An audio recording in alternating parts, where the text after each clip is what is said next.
Feminism is telling you you should look at a woman who is completely revealing everything, and you're not supposed to feel some type of way, which makes no sense. It's almost like it's taking a guy, pushing him to the brink of, I guess, stimulation visually, and then, oh, hashtag me too.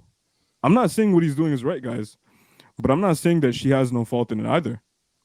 And at the end of the day, you can't have women exercise unrestricted, complete, unadulterated sexuality, and then look at a man sideways for at least feeling what he should biologically. This makes no sense. Assalamu alaikum warahmatullahi wabarakatuh. Without further ado, let's go right in.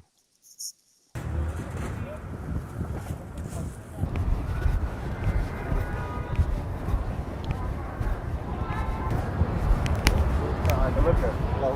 Excuse me.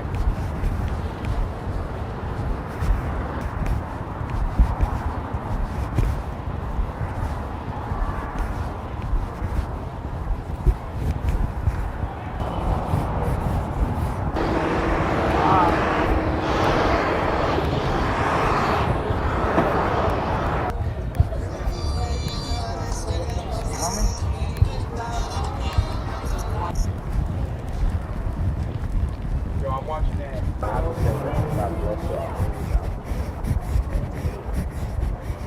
How you doing, sweetheart?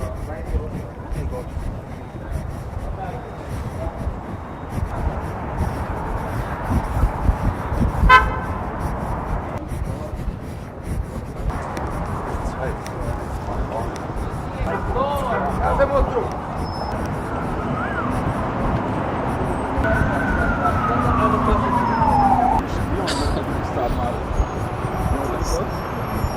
Really? Why not? You could start with me. No? No, I'm not interested. Not interested? No. Why not? I have a boyfriend.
Get the white and small out.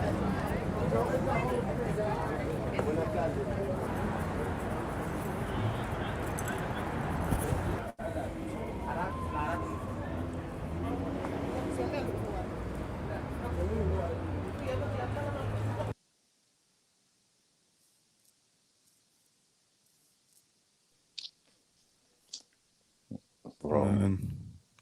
Subhanallah. Now, to anyone that says, "Oh, you can't judge a woman by what she wears, and I should be able to wear whatever I want, and it shouldn't define who I am," and this whole feminist movement trying to the sexual revolution, right, and getting women to wear whatever they want. This is clear proof. The proof is in the pudding that men will respond to women. This is not something like Allah doesn't just tell men to lower their gaze; tells women to cover up too, because it does have an effect. We're visual creatures.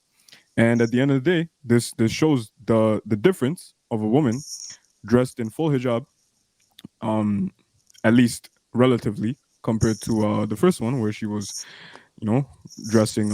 I would say provocatively, but the sad truth is that's not even that provocative compared to what I see a lot of women wear today. Yeah. So that had to be said, and this is where feminism goes wrong because you could clearly look at that and see that, bruh, like look at the men, the cringe, the comments, the fluffing of her ego. Yeah. Yeah. I got a lot to say on that. Bismillah. Bismillah. Unless Rami, you want to go first. Go ahead. By all means, I'll be Nothing but net, bro. Go Habibi, in. it's all you, man. nothing but that. All right. So, number one, it shows how just how normal this is in this culture, and especially here in the West, where it's like someone watching this video that's living over here in the West, they're like, I kind of see that. I see that all the time. Like, bro, do you see that in Canada? Bro, did you leave StreamYard just so you could add your website to your display name? I did. Mashallah. Guys, what are you doing if you're not going to Anghel.com? Hit this man up if you Mashallah. want to take your life to the next level. But Yes, we're getting back at it. Inshallah. But think about this, all right? People living in the West, people experiencing this culture, they kind of don't bat an eye to it. We kind of don't like it, but it's there, and like we've come so accustomed to it, like going out on the streets, having music being played, having people doing catcalling like this, having just so much bad stuff. Like this has become like a normal thing for us. That it's like it's only when we take a step back and we can kind of like reflect, like, damn, like this isn't actually normal. For us to be in this environment, like think about the harm that it's doing to us, and like this video is a direct representation of that to the women. And then aside from that, just think about this. These guys that were catcalling and that were out here like saying all this stuff for Allah, they're taking their nafs as I'm not gonna say they're taking their nafs as God, because listen, we don't know their internal state, but they are definitely controlled by their nafs, by their desires. they're influenced. Yeah. Because just think about it. Like, as a man, every man is pulled to women. You said it best. We're visual creatures. We get attracted to what we see. Now, at the end of the day, if a man sees an attractive woman, like, he's gonna have desires arise inside of him. It's up to that man to be able to control those primitive desires and not be out here trying to copulate with every single woman. Right? It would be a humane thing for a man to be able to control his lust and his desire at that point. But we live in a society where it actually encourages the man and the woman to, hey, don't even worry about controlling your lust and your desires. By all means, go ahead. There are certain things though you can't get too far with it. You can't go out here and because then you just went too far with it, and now you're gonna go to jail. You're gonna get a slap on the wrist. But think about it like that, because if you have a man, and let's say he's controlling himself, he has the urge. He sees this beautiful woman walking across the street. He has this urge to maybe say something, maybe even go over there and actually, do the thing, if you know what I'm talking about. But he controls that. Give him something that inhibits or that destroys his inhibitions, like alcohol or some kind of drug. Well, now there's no limiter. Now there's nothing that's able to stop that lust from coming out, and that primitive desire from taking control. And like, that's what these people are at. They're basically living in a state where they have no limiter, they have no inhibition in that sense, and their lust, their desire is taking over. And that's sad. That's sad that we live in a society where that is promoted. And then the last thing that I'm gonna add here is that I think we have two sides, right? As a man, we have two sides. We have the side where it's like the and I'm not taking any credit for this, by the way. I got this from the book The Alchemy of Happiness, Imam Al-Ghazali. So all credit where credit is due. He was saying that the man has like these different things, but it's like we have an angelic nature, and then we have the demonic nature. And he's like saying that in the angelic nature, it's like that of the angels. You're not an angel, but you're striving to be as Mm-hmm. pious and as righteous as you can be. And then the demonic nature is well, obviously it's very self-explanatory. Mm-hmm. You're leaning towards the things that are haram, like the shayateen, like shaitan himself. Mm-hmm. And then it's like you have these two natures, and then when you see this woman, you controlling your nafs is you basically appealing to the angelic nature, and then you not controlling your nafs, and then letting your nafs control you. Well, then that's you appealing to the demonic nature. And think about this: like, if you have a girl and some guy catcalls her and says something like, "What do you feel internally?" Khira. Yeah, you feel that protective jealousy. Now that you have no girl, let's say you take the girl out of the situation. Now you're in that same situation, and like you want to say something to this girl. Like I don't know. There was a certain point that I was trying to get at here, but I'm gonna leave it at Bro, that because I definitely forgot. But wallah, it was I, so good. It was so good I too. want you guys, if you guys made it this far, comment down below hashtag dementia. Angel's been doing this every single episode. I'm just playing, bro. First thing I want to address is the commentary from Al Ghazali. Imam Al Ghazali, rahimahullah, he writes very clearly in the commentary to what you just said that there's no shame in understanding that we have these demonic desires, the nafs. This is very different than what I see a lot of at least South Asian or Muslim culture parenting in a lot of kids. It's shamed for having nafs to begin with. Nowhere does Allah shame us for having nafs.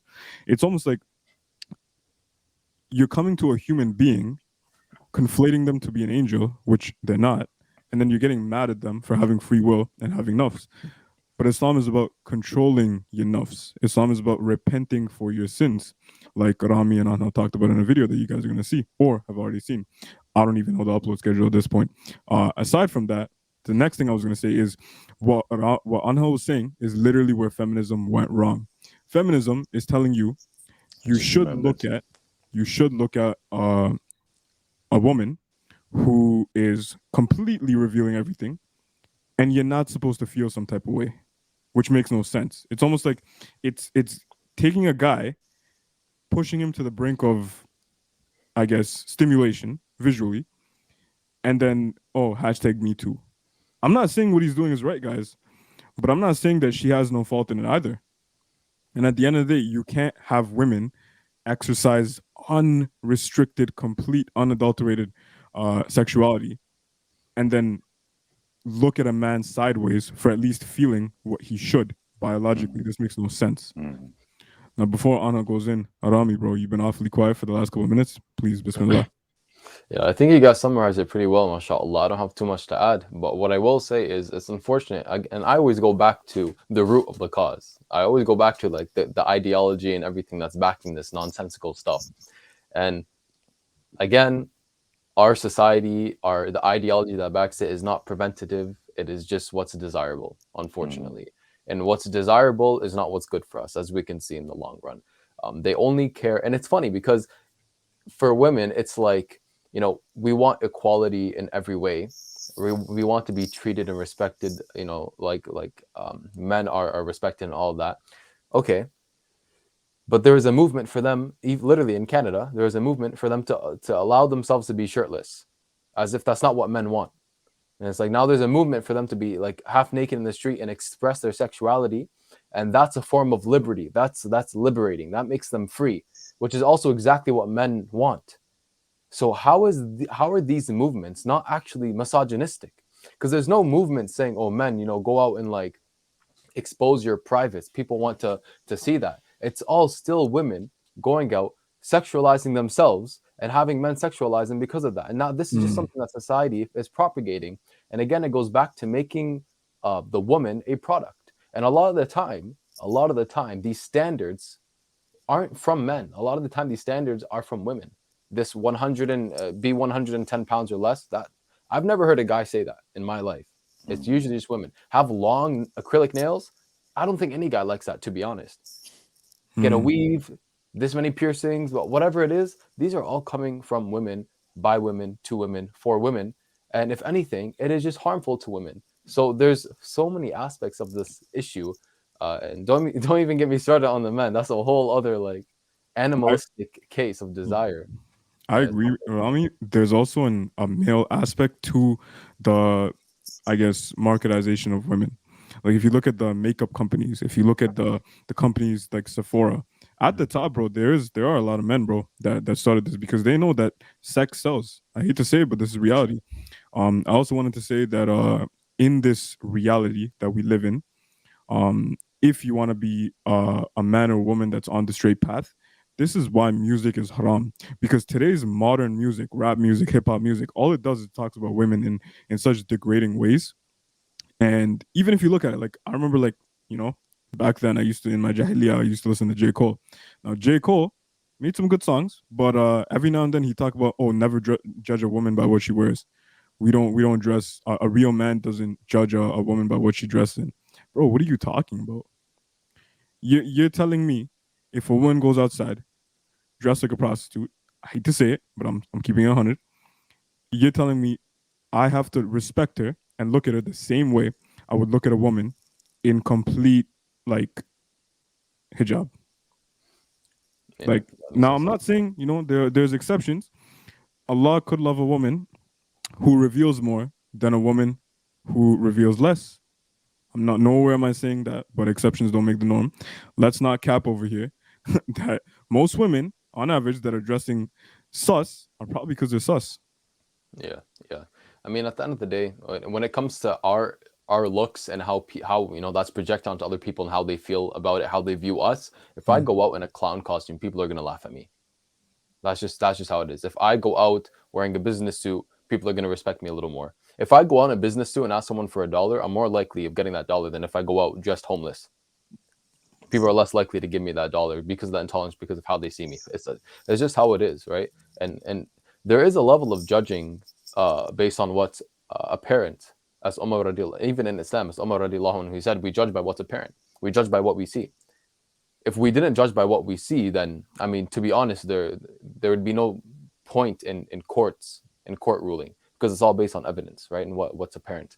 Mm. So there is a level to that in real life, but unfortunately, this society it takes many things too far. It takes it too far. Alhamdulillah, bro. With that being said, end it off. That being No, said, no, no, no, no, boy, don't end it off because I gotta finish this point here. you remember it? Bismillah. Yes. Bottom line, if you're a man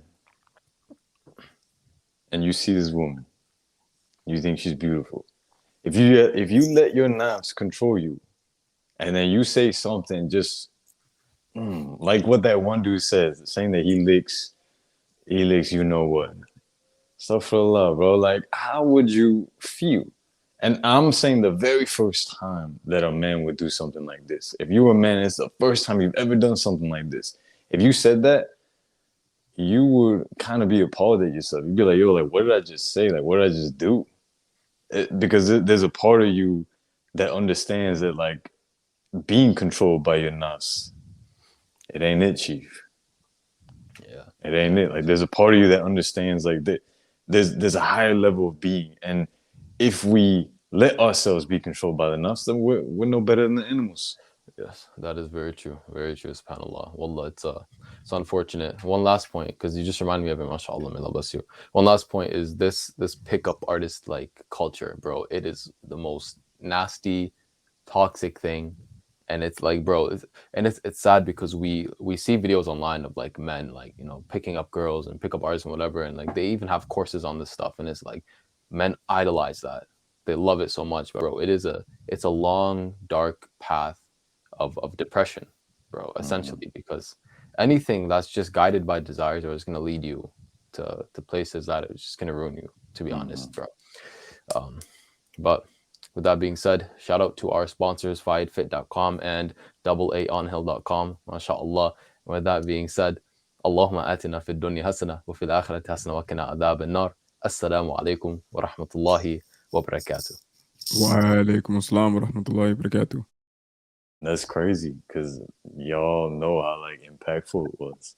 Yeah. Listen, if you're watching this, it was such a strong dream that I woke up and then I was talking to my dad and I was crying because of how strong the dream was, how impactful the dream was. And then I ended up driving to the mosque. It was like 5:40 something. to do Fajr at the mosque, and I was crying the entire way to the mosque. And subhanAllah, I think it's crazy that